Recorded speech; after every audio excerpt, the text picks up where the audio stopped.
Welcome, ladies and gentlemen, boys and girls, to the Wombo Combo Podcast. I'm BreakyCPK, and as always, joined by BSJ, of course. And we got some more Dota to talk about. Looking forward to another good week of a show here. But first things first, BSJ, how you doing, buddy? Oh my gosh, nope, not again. No. The reset. Hello. I hear you now. Okay. I don't know why it switches to push to talk. Okay. Sorry. We're good. I'm doing good, man. I'm doing good. I finally hit 8,000 MMR for the first time in my entire career. Nice. So that was a nice little accomplishment for me this week. So that's been pretty exciting. And aside from that, life's normal. Life's good. Just chilling. Ready to talk about some more Dotes. Yeah, I have not hit 8,000 MMR, so I can't say what that feels like. But I've hit what 3,200, I want to say, so almost halfway there. So, yeah, but not all of us can be superstars like yourself. So, thank you. Yeah, of course. No, but there is plenty to talk about when it comes to Dota this week. Despite obviously last week's show we had Nahaz on as a guest, and a great show it was. Not only because of Nahaz, he was a great guest after all, but there was a lot of things to talk about when it came to the major, of course. But obviously after a major and that in between events, you kind of sit there and are like, oh, is there really going to be a lot that happens? How are we going to fill up some content for these shows? I mean, there was quite a couple things that happened. So getting right into it, of course, there was some big roster news that came out this week. The biggest one that we knew was coming was, of course, the OG situation and who would be joining in the roster of OG. So if you haven't heard by now, find that pretty crazy, to be honest. But just to reiterate, the three new players that were announced, of course, joining Topson and Notel, you have Sumail, Mid1, and Saksa are the three new players. So again, Saksa and Sumail, maybe not as surprising. I think Mid1, at least for myself, was certainly the one that was a little bit of a standout. Mid1, to clarify, is going to be playing offlane on the team. That's his role, and Sumail, of course, in that position of one. So there you go, the new roster. I know all of us had our own reactions. BSJ, what was yours? I mean, we were finally, with Sumail, we were expecting him. About time that a team picked him up. He was obviously a world-class player for nothing short of a world-class team, so no surprise there. Mid1 being offlane, from the theme of this off-season that turned into roster swaps, it seems like people just want to play with certain players rather than playing a specific position. Like, they'd rather their lineup be ideal than exactly what they want to play. So I think that's exactly what happened with Mid1 here.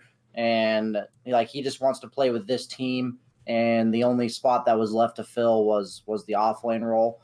And that just makes sense. So as much as it's players are moving from role to role, I think players are just better, so they can afford to move roles, and there's good enough to adjust.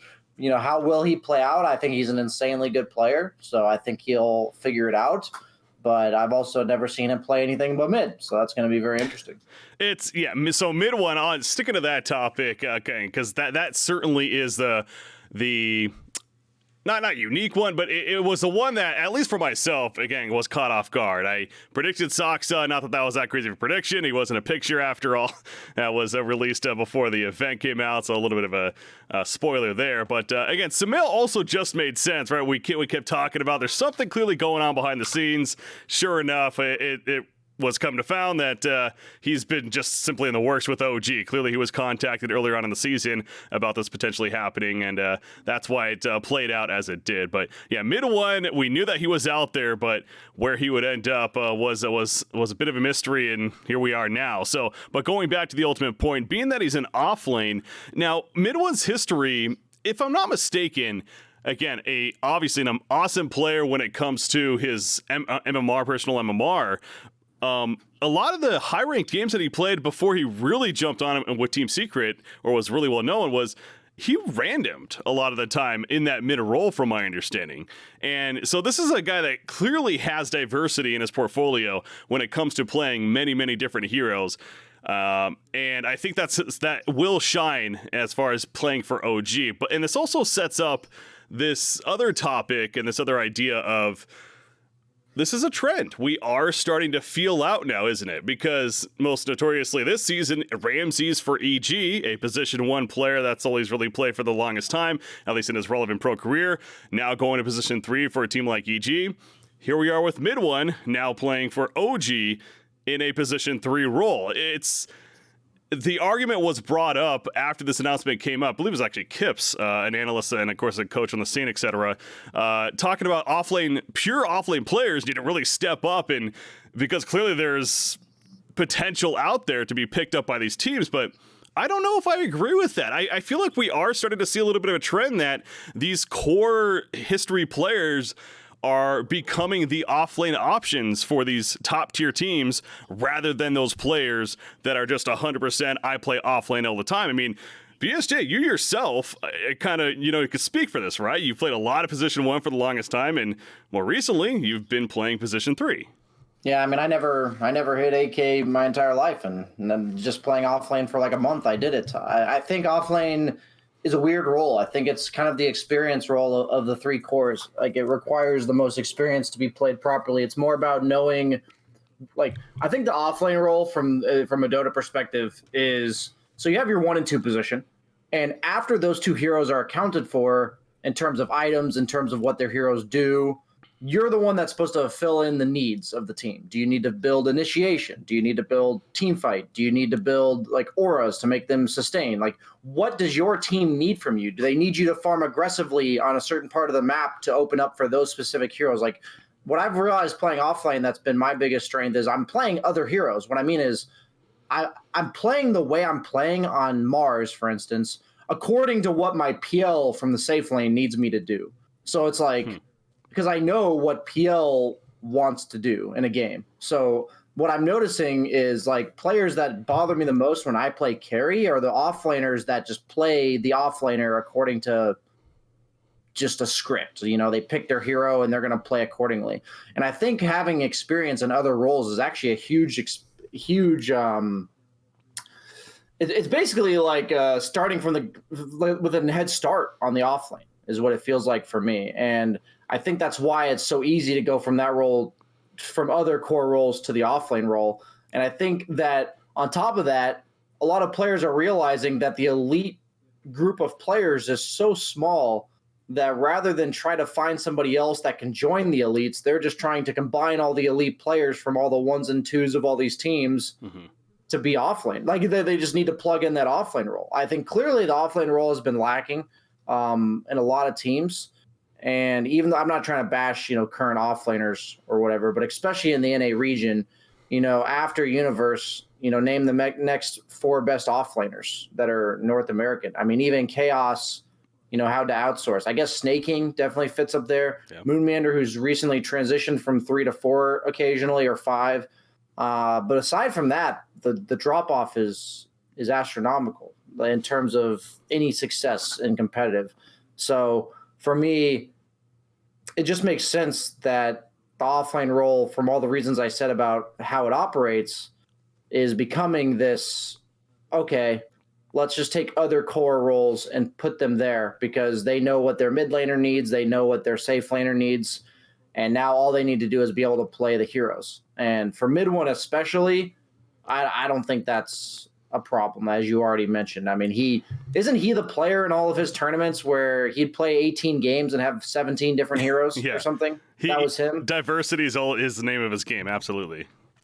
I think hero pool is the only thing that comes into question when you're moving roles. Is if you've only played the role for a small amount of time and you're competing with offlaners who've played 200-300 games of each hero that you're trying to learn or whatever. That's the only concern. But mid one definitely is one of the most naturally gifted players. And I think naturally gifted Dota players, the only advantage they really gain is that it takes them less time to learn a hero mechanically and conceptually than it does for other players. It doesn't make them like better at the game. It just makes them take less time to learn the same amount of stuff. So for him, I have high hopes for that. And I think Sumail is an insane carry player. I've obviously had the displeasure of playing against it a lot in my North American pubs. Sumail's been playing carry for a long time, and he's clearly very good at it. He really takes his aggressive mid style and puts it in the carry role. I kind of learned a lot from him, where just because you're going farming items, like say I'm going Battle Fury, it doesn't mean that I have to farm. And what I mean by that is like, if my hero is strong enough to fight, I should just do it. So it's like I had games of where I was playing against him in the Void patch, where he was just building first item Mjolnir, but he was fighting the entire game. And every time he'd like time walk into us with no chrono, like he had no chrono, and I was just like, "What is he doing?" And I was like, "Wait a minute, we can't kill this guy." Like he time walks in, yeah, he doesn't chrono us, but you can't kill him. And I was just like, "Wow, like what's this concept of? It's not that my hero's particularly strong right now. The opponent just can't do anything to me, so I'm just going to run at them all game."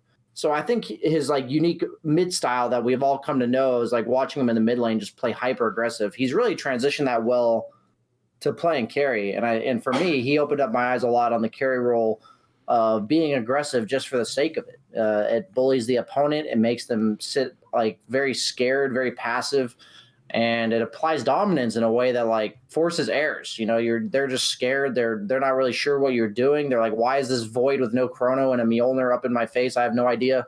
But yeah, I mean, I look forward to watching these guys. I talked highly of teams like NIP at the start of the season, and we've had our disappointments for the season, but I have a hard time believing that this team is going to disappoint. If not, at least wait till TI, Yeah, it's still plenty of season left before TI, so of course that's the ultimate goal for a lot of these teams, really all these teams as we know. And yeah, to your point, it's interesting you're saying all that, and it's about the idea of Sumail specifically and how he's this really just aggressive player that knows really well that he can force the issue on all these heroes and what the timings are. Sounds very OG-esque. Of course, that's how that's true. That's how they won these previous TIs, isn't it? And we saw on True Sight for that matter. Which, by the way, I mean, we were planning to talk too much about that, but I'm sure you saw. Holy crap, that was yet again another masterpiece of content. We are so lucky and fortunate that Valve is willing to put in the resources and time to do such content. In my opinion, it is really cool to see the behind the scenes, and again to that. The idea that you could just tell they're all about having fun and pushing the issue and forcing a team like Team Liquid at the time, now Nigma, of course, to make adjustments in a best of 5 grand finals and try to play like them. I mean, that says something about a team like OG. It really does. So, Sumail, of course, it sounds like on paper at least should fit in well. And yeah, it goes without saying, this is a team I wouldn't necessarily say the pressure's on because again, they are still new players playing together, so I'm not expecting them to win these European qualifiers and go to this major and be one of the top teams. But by the time TI rolls around, the expectations should be very high for a team of this makeup here. Yeah, I've had real quick about True Sight. I don't want to go too much into it because I know we have a lot of subjects. I just think that True Sight alone is proof of like what could be if Valve actually invested in content for Dota. Like I think it's just a glimpse of the beauty of content that could come from Dota, and it's almost bittersweet to me to see it because I'm like, wow, if they just put a bit more effort into content for Dota, this is how good it could always be, But either way, I think it's great. But leaving it there, the one thing I want to say is that I've had viewers in the past ask me questions like, can I play the way OG plays? Like Thompson, he's insane. Can I play like that? Can I just run around trying to kill people all game? And my overall response is like, there's a reason why nobody in the past has played like that. It takes 5 people. Like you can't do that with one person not doing that, right? Like if you have 4 people and the 5th person isn't making use of the space, or he's not killing the towers because the opponent's responding elsewhere. If he's not applying pressure himself, then what's effectively happening is you're just killing people without accomplishing anything. That's what's happening. And I think going on your point that Sumail fits well into this team, I think Mid One and Sumail definitely fit the crazy bill that is required to be a part of OG in an effective way. I think people like ILTW were just much more consistent, conservative carry players. And I think that's a big part of why a player like that, despite being individually talented on a team of very good players, it just doesn't work. It just doesn't work. So I do have high hopes for them, because that's a good point that you made and kind of reminded me. It does take the 5 crazy people to make what OG does work, and I think that their core positions. I don't know too much about Soxa in that regard. That's a question mark for me. I have no question that Soxa is a good player, but that kind of goes along with the same thing of, I also knew ILTW was a good player, and that obviously flopped massively. So I'm curious to see how Soxa fits into the entire equation. In terms of replacing Jerax, because Jerax is obviously exactly how OG played. He really did fit that bill perfectly. So just curious to see how Soxa fits. Yeah, somebody's even bringing that up in chat. Can he fill Jerax's shoes? And that's almost just not even a fair question, in my opinion. I mean, we're talking about one of the best position 4 specific players ever to play Dota. And, Nahaz even said it so well last week in our show that this guy he transcended the position. He really made it his own. And to expect Soxa to just fill Jerax's shoes and all of a sudden become the new Jerax is just not fair. So now, with that in mind, again, obviously Soxa is a great player. I think the valid, almost like criticism is, does he fit that bill of being willing and able to go crazy mode with the team? Because it seems like we have the history with, like you're talking about with Sumail, and especially mid one, that we have that knowledge there. But Soxa is going to be the interesting one. Not to put it all on him, but certainly these 3 player announcements were big, as you would expect for a 2-time TI champion team back to back, and with a third one certainly in the sights for No-Till and Thompson specifically. The one last fact on this team before we do move on is, and many have talked about it, but isn't it something that 4 of these 5 players are mid players, or at least have played it in their history? I mean, even No-Till, of course, comes from that mid role, but especially mid one and Sumail more recently. The fact that they have that going for them is an interesting concept, but kind of goes back to that whole core argument. And sometimes that may be for the better, as long as they're willing to change their position and willing to make that sacrifice almost to an extent. So No-Till was an insane mid in Han, somebody says. Yes, he was. He played a great Rasta, or Polywog Priest, as it was called in the game. All right. Yeah. No, but let's move on. We have a lot to cover today. Okay. NIP, of course, another team that actually had some roster changes as well. Really interesting ones, in fact. But the changes that they ultimately ended up making, of course, we already knew about Gunnar. Biver also no longer a part of the team. Their new 5-man roster is, you got PPD. Universe is going to the 4 position. Lelis is stepping in position 3, Tanner their mid, and Dahak at a CIS representing going position 1 for them. Of course, Dahak more recently of Gambit. Last season, a team that certainly surprised a lot of people and played very well for most of the season. So a name that, if you remember that at least, certainly makes sense and could be a strong position 1 player for them. But new 5-man roster, what was your take on this one? Well, I guess at the beginning of the season, if you had asked me if NIP doesn't do well, what's going to happen, and I could have probably predicted that it was going to be PPD and Universe, and the other 3 were going to get the boot. So, it's kind of sad to me. First off, that's how it goes sometimes. But let's be honest, that team was such a catastrophe that it just had to be drastic what exactly was done. With this new roster, though, I have my doubts. They already made so many adjustments with the sheer player volume of 3. Tanner didn't really prove himself to me as solid just yet. And you're also moving Universe to 4. I think Lelis has proven to be a pretty good offlaner time and time again, but I've never really seen him truly step it up in my eyes. So I think this is, for me, one of his, if not his best opportunity to do so. So he's kind of the player I'm looking out for on this team. If he really finds his place to shine on this roster, I think he's going to be the real deciding factor of whether or not this team has success. And they're also playing in EU, so we'll see. I have my skepticism now after watching the first time around, but I think PPD,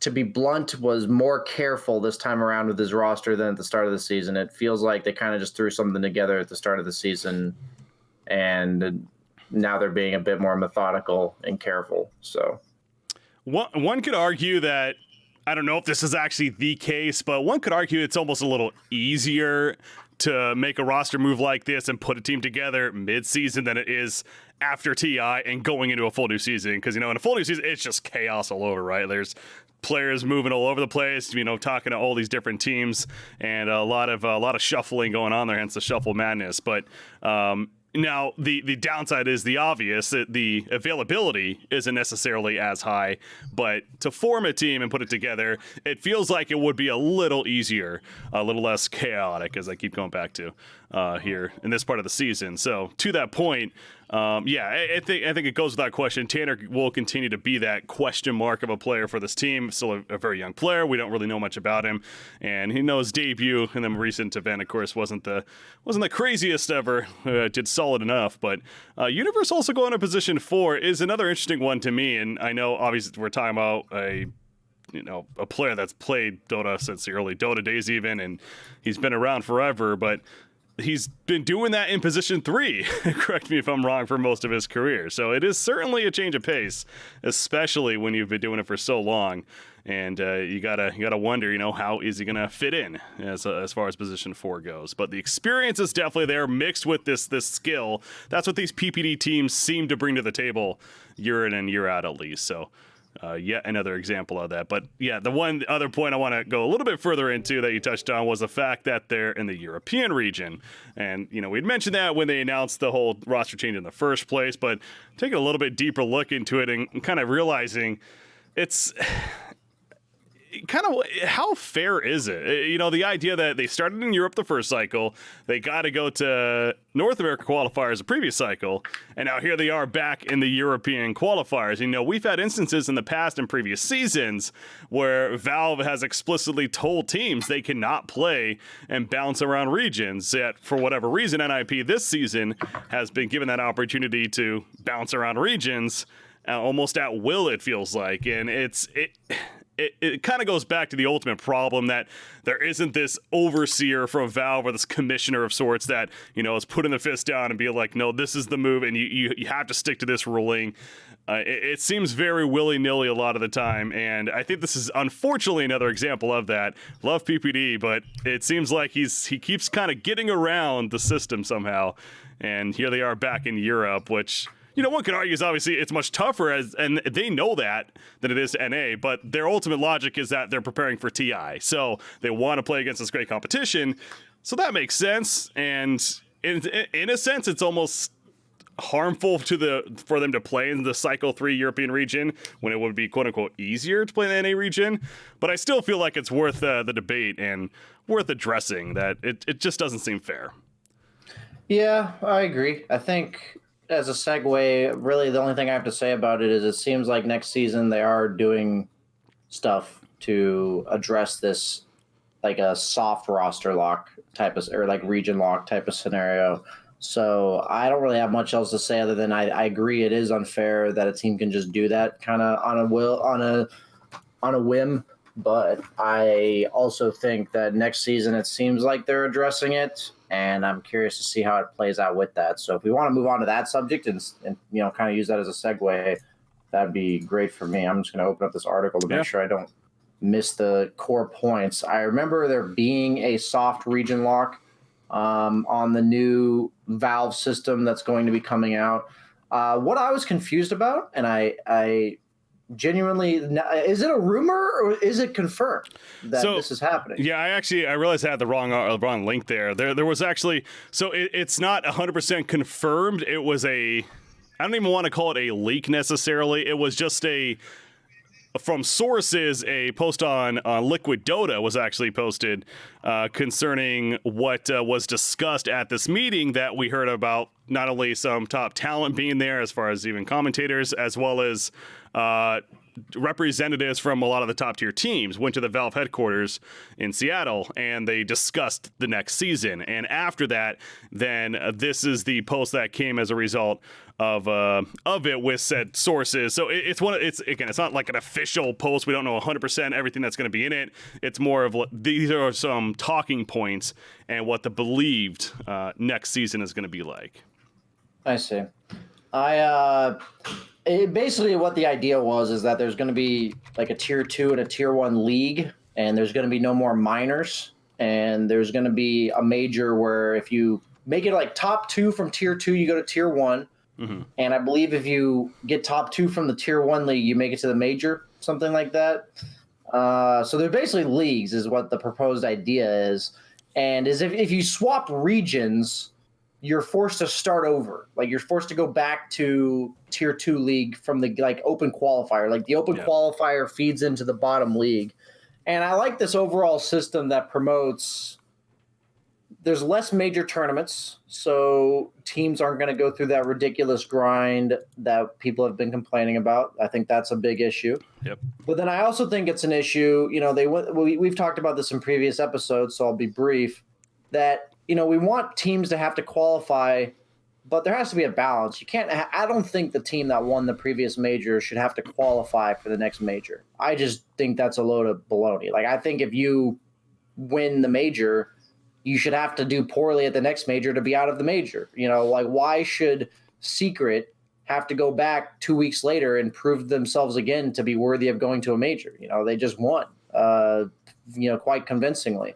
So I think that it also would dictate the regions better in terms of rather than having, this region gets 3 invites, this region gets 2, whatever, you just give every region, 2 invites and keep the top 4 from the last just some example of that where we're not promoting.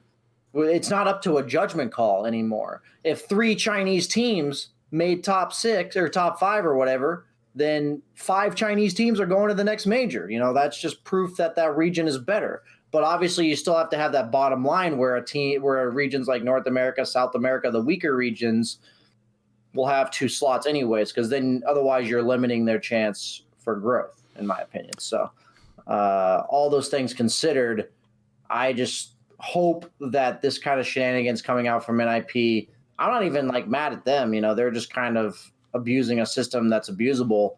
I hope it's not I hope it's not doable anymore.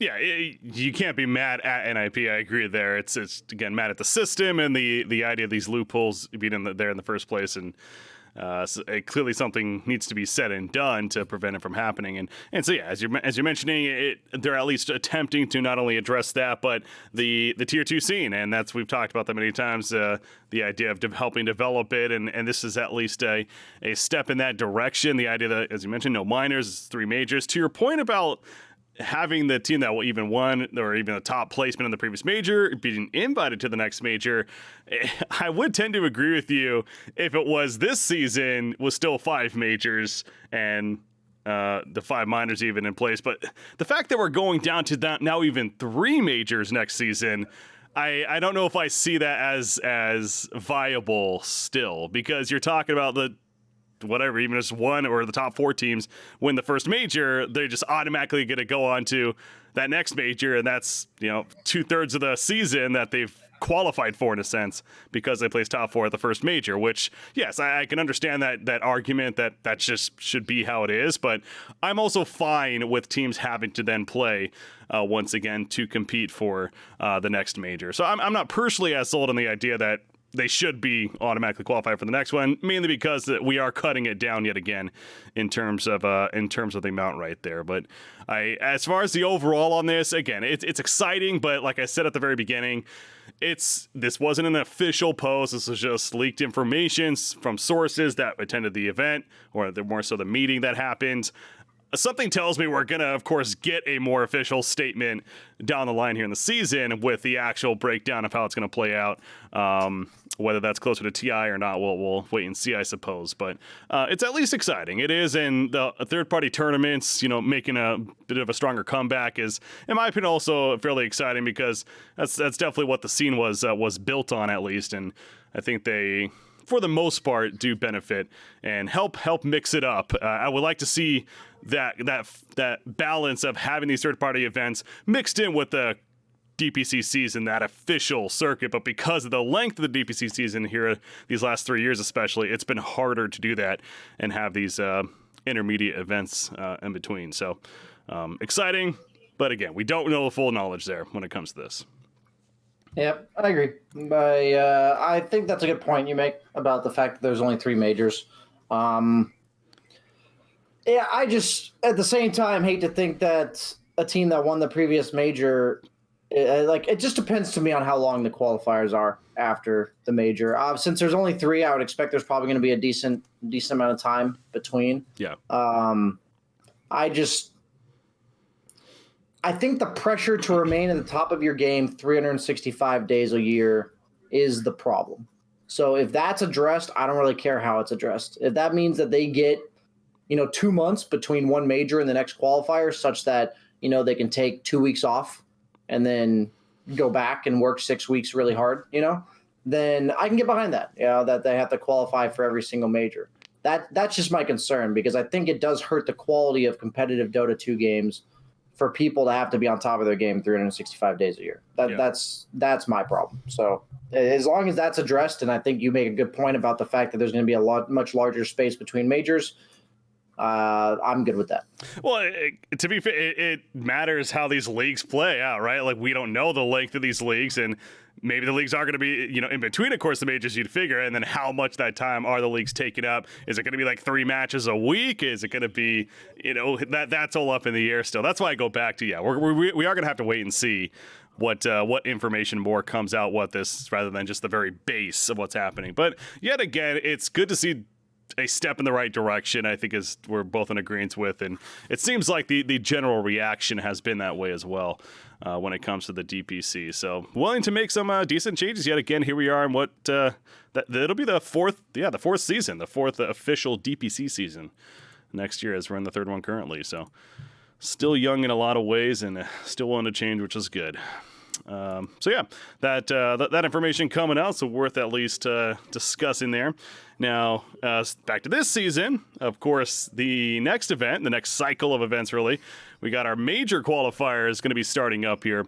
In fact, this weekend. This weekend, they start with the open qualifiers, and then into next week, of course, the regional qualifiers will be taking place. So ESL Los Angeles 2020, it's pretty cool to see that. Still happy that we got an NA LAN this year in LA. I know, finally, right?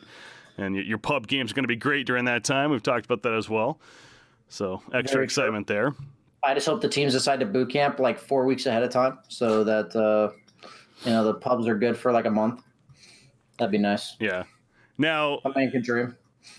Only I'm going through here, and I don't believe. Okay, so just about every region, actually. NA and SA have not been announced yet, but we know the closed qualifier teams for the other 4 regions that'll be playing in the event. So again, there's not a lot of previewing to do here necessarily. As our next week's podcast, we'll start talking about results even from it. But a couple of storylines is one in the European region. I do find it interesting that there's a couple of teams in there. One we've already mentioned about NIP and their situation, but that's done. There's a team like Viking.gg. They're one of the direct invites, yet looking at the roster, it's a completely different roster other than, maybe one player? If that? Yeah. Actually, I don't even know if any of them were on the previous roster in the last cycle. It's Shad, Boom, Toby, Aramis, and Solari. And several of these players, again, they don't even have a Wikipedia profile, so not too much information on them. But my point is, what happened to the idea that why do they not have to play in the open qualifiers? This is kind of just another one of these things that it just doesn't make sense to me. But lack of consistency, for sure. Yeah. I don't know, man. I've kind of stopped questioning it at this point. I just hope the next season, as we've talked about the rumors, kind of just addresses this crap by virtue of, like, there's just no loopholes, Okay, so my one thing I'll say is that back when I was organizing sub-tournaments and stuff, I got a brief glimpse into the nature of humans, okay? So what I mean by this, I'm not giving some huge philosophical talk here, but what I mean is that when I ran tournaments, I noticed that if there was a way for somebody to basically misinterpret my rule in their favor, they would use it. They would do it. right? That was my overarching theme here. And I realized that it really all came into fruition when I ran my chess tournament that kind of got flack or whatever. But what happened was I was like going over at the start of this tournament and I said, what could people do in this tournament to, try to break the rules or try to cheat? I asked myself that. That was the approach I had to have. And we made, between my moderators and I, we made like 5 or 6 rules that established, for results, you have to have 3 different people turn in a screenshot, stuff like that. And on the second round of the tournament, we received a screenshot, reported the results, and then we had 2 other people say, no, like, here's our screenshots. And the guy had photoshopped the damn results of the game so that he was top 3 instead of 4th. And I was just like, holy crap, like, what if we didn't have this rule in place, right? Like, I would have just taken the first screenshot and we would have just done that, right? And we would have moved on. And it's like, my point that I'm making is, if this many things are going wrong with what people are doing, about like, that just doesn't seem right. That's kind of what you said. You're like, I don't know, that just doesn't seem like it should be that way.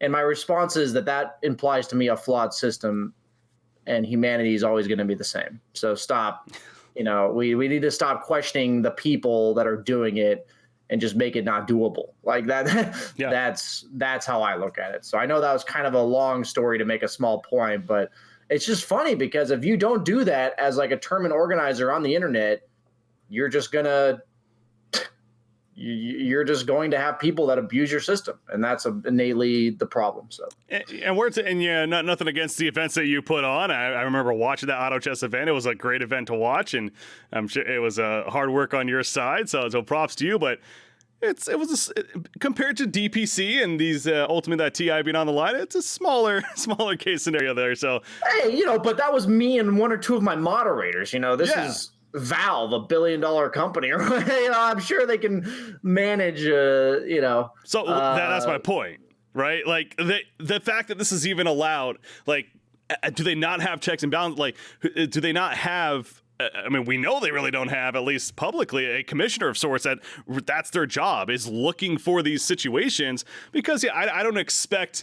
I'm not saying this should never happen in the first place, and it shouldn't be allowed to leak through, at least for the initial invites or whatever. But why is nobody at Valve sitting there going like, how did I find this? And no one about sitting there going like, okay, this team is literally 4, maybe 5 different players, yet we're still just inviting them and not having them go. Yet LGD has to play in the open qualifiers. Yet OG has to play in the open qualifiers. Like, they just want 2 TIs. Let's just make them play in the open qualifiers. But Viking GG, new roster.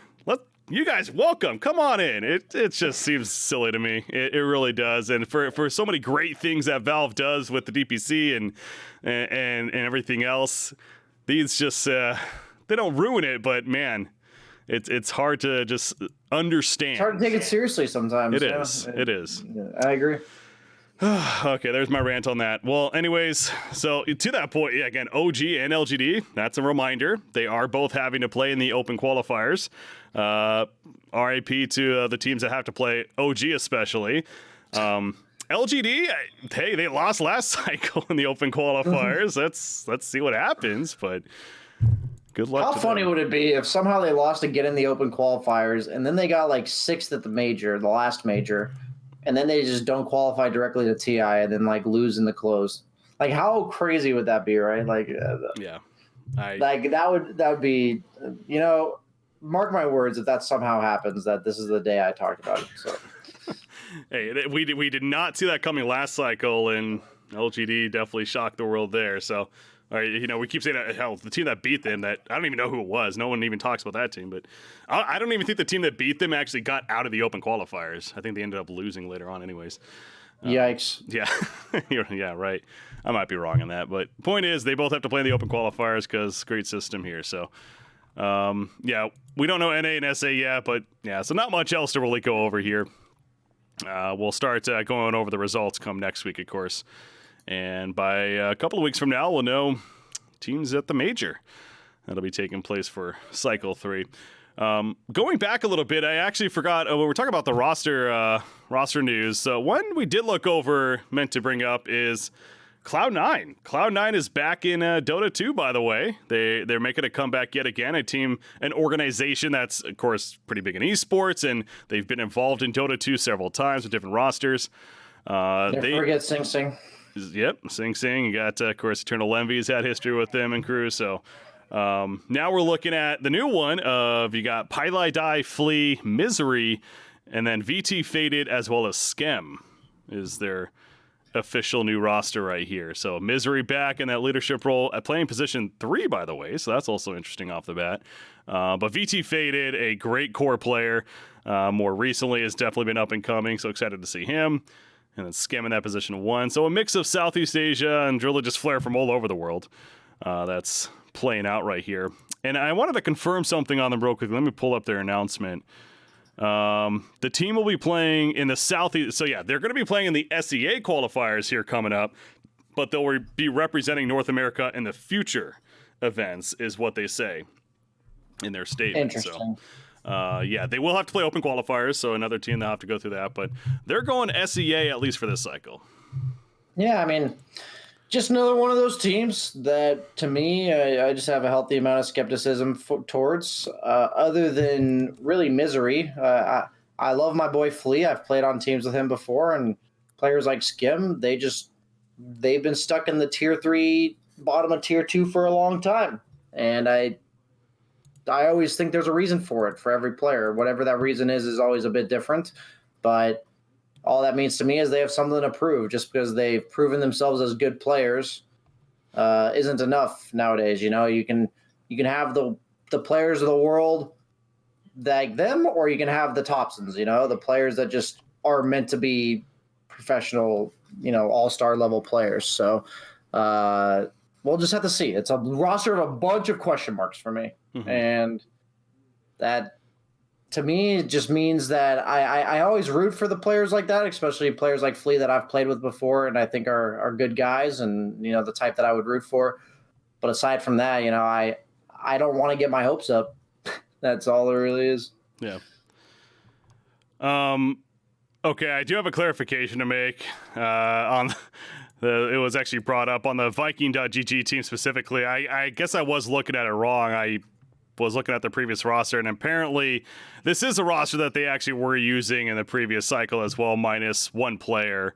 Tanner was actually on this team before moving over to NIP. Oh. Boom replacing him as a new position too. So, okay, I misspoke there. So never mind that argument there.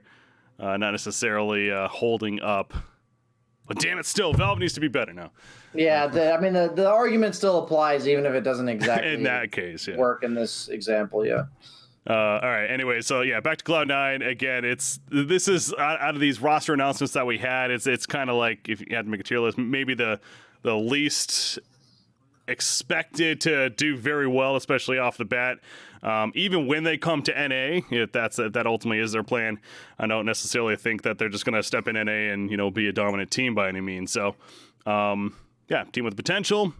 Like I said, some young core player, especially in VT Faded, but we'll see how they're able to perform. But I personally, it's just cool to see. I'm more hyped about Cloud9 specifically, just being back in Dota. Yeah, that part of it's cool. I just hope that the reason why I say like I approach with skepticism is there's a reason why organizations don't come back to Dota for like tier 3, tier 2 teams, and that's just because it's hard to trust that team will have any level of success. So mm-hmm. I hear this Cloud9 thing, and I just almost hope this team has some semblance of success, just so organizations are more inclined to come back to Dota, because a lot of them have kind of just given up. Yeah, overtime on and off, but good to see them back, and we'll see how they perform. All right, so moving on to the last topic that I just wanted to bring up as winding down here in the show. We got the ESL, again, they announced going into the season that they're going to be doing their official pro rankings that they'll even use to help their own tournaments that they run. But always fun. This is just fun talking points to go over. And they just announced their pro rankings for after the last major that took place. So your official rankings as of now, you got 1, Vici Gaming at the top spot. You had Secret as a runner-up, Evil Geniuses in 3, TNC in that 4 spot, and then Alliance rounds out your top 5 for the official world rankings here, according to ESL. So, it is interesting seeing Vici Gaming at top, considering they didn't win one of the first 2 majors, but they did very well in both of them, and I think that's where this is paying off. The fact that the consistency's there. Secret, they didn't even play in the first major, and then, of course, they won the second one, so that's why they got that second spot. I think if you really were making a power ranking just pure eye test, I think you have to put Secret number 1, but I understand why they have Vici Gaming number 1. Where else would it be more appropriate to put EG than third place? That's true, actually. That's my probably my main mean comment coming out from this leaderboard here. I'd say overall it's pretty accurate. The funny thing is Beast Coast is probably like the perfect 9th place team because they always get 8th or 9th in the majors. They just consistently doesn't matter if it's the first major with weaker teams or the second major with a bunch of stronger teams, they're getting 8th, 9th anyway. And yeah, I think IG makes sense to me. I think this is pretty accurate. I would say that it's obviously, like you said, because of the fact that Secret didn't participate in the first major, it's a bit skewed from that. But aside from there, I believe that it is entirely accurate. I am very curious now if LGD and OG make it to the next major, if Beast Coast will still get 8th. That's what I'm. That's definitely a question mark for me because they did it at TI, they did it at both majors. It's at this point, are they the EG of 8th place? That's the question. But TNC being 4th, I think, is also a bit much. You obviously they won the first major, but I'm kind of joining you on the skepticism there of whether or not that team can perform consistently across a bunch of patches. So Gambit maybe also a little bit of a question mark. I think I would rate Team Liquid higher than Gambit, but. Aside from that, these are fun, but it's all just arbitrary at that point.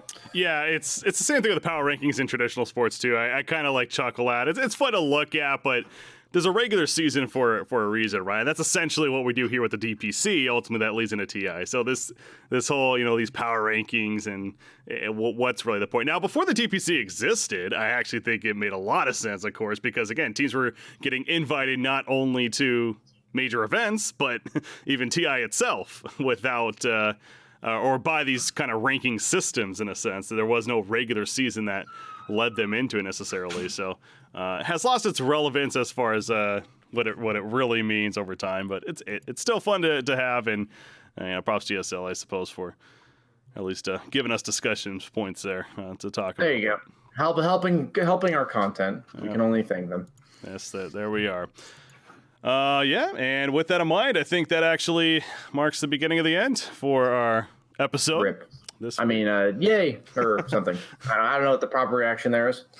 Oh, it's been a good show. It's sad to go, but we'll be back next week as always, keeping the consistency flow going here. And we hope to have another guest on next week as well, so we'll see about making that happen. But BSJ, as always, anything else, any shout-outs here? No shout-outs from me. Just... shout out to all the people who supported me on my AK journey, So I'm going to say no shout outs from me, but I'm going to give a shout out anyway. So Classic. I'm good. I've said enough for today, as always, and I'll look forward to seeing you again next week, guys. All right, sounds good. Wombo Combo Podcast. We're wrapping up, ladies and gentlemen. Shout out to you guys for tuning in. Hit that follow button, guys, especially on our Twitch channel, as well as even subscribe if you like. It actually does help the show out, and all the prediction shows here. We're one of many throughout the esports scene under the prediction umbrella, and we definitely appreciate any and all support. So again, hit that follow button, hit the subscribe if you would like, and we will see you guys next week on the Wombo Combo Podcast. Until then, I'm BreakyCPK, joined by BSJ. Have a good night.